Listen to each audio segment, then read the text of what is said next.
pretty scary stuff.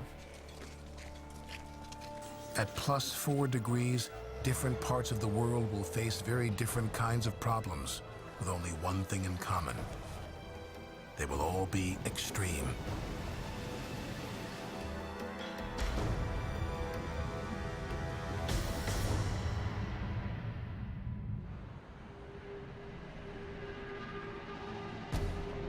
At 4 degrees of warming, sea level could be rising by 3 or 4 feet as the world's great coastal cities confront catastrophe.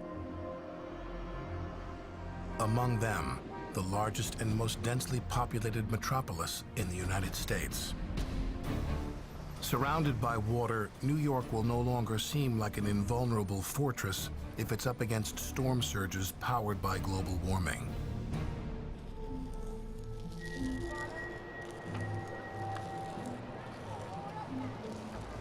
This is Federal Hall here. Stock Exchange behind me. We're probably at about 15 feet above sea level, Alex. Right. The year 2050. At +4 degrees, this could be beachfront property. Flood to this level as well. Same damage. So now we're moving up to Broadway.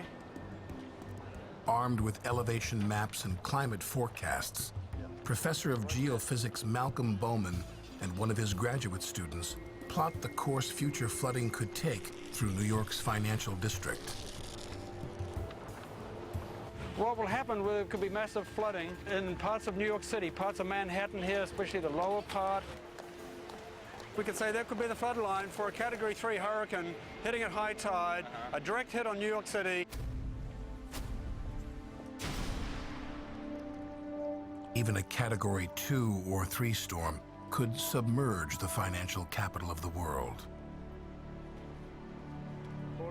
New York is supremely vulnerable, both above and especially below the city streets, where much of the city's infrastructure is below sea level.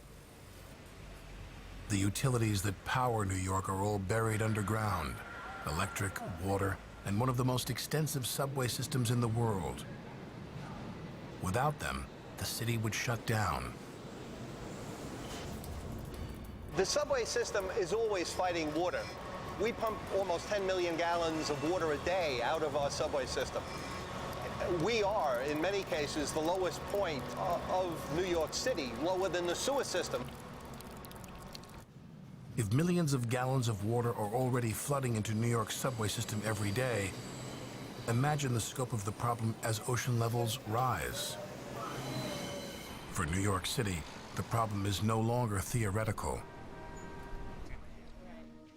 They have brought in one of the federal government's most technologically advanced agencies to assess the impact global warming may have.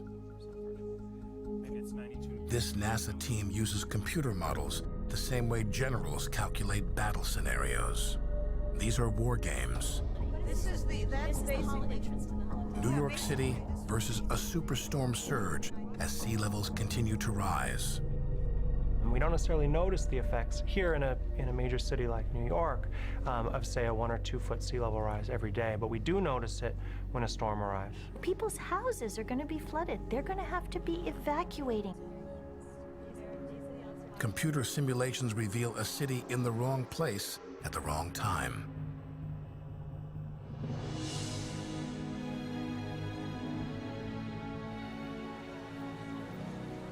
For a long time, disaster scenarios were based on the catastrophic 100-year event.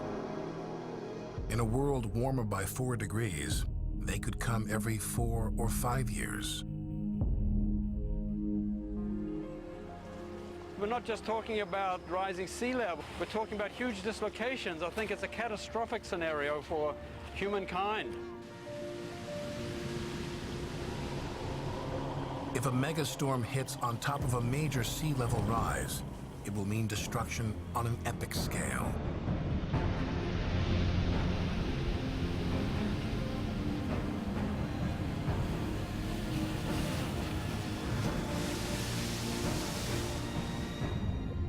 Parts of the city could be 25 feet underwater.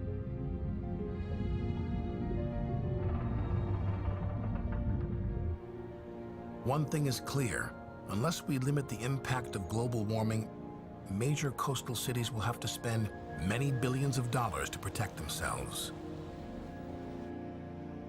Various kinds of flood barriers are already on the drawing board, including colossal sea gates that can be opened and closed when a storm surge hits. New York would have to build 3 massive sea gates.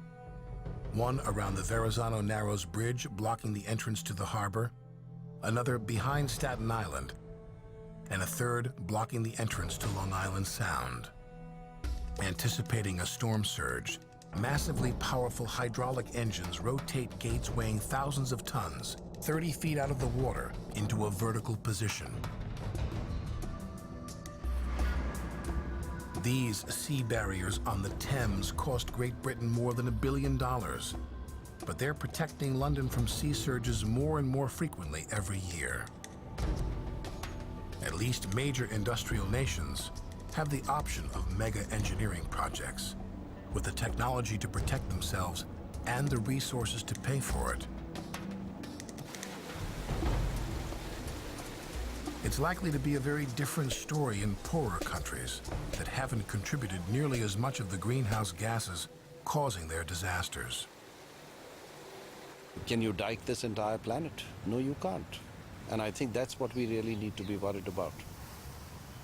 Dr. Rajendra Pauchari chairs the Nobel Prize-winning panel on climate control. I'm worried all the time at the direction that the world has taken in this day and age, which is not sustainable. At the upper limits, +5 and 6 degrees, the effects of climate change are much more difficult to predict. Beyond that, genuine disaster scenarios could become a reality.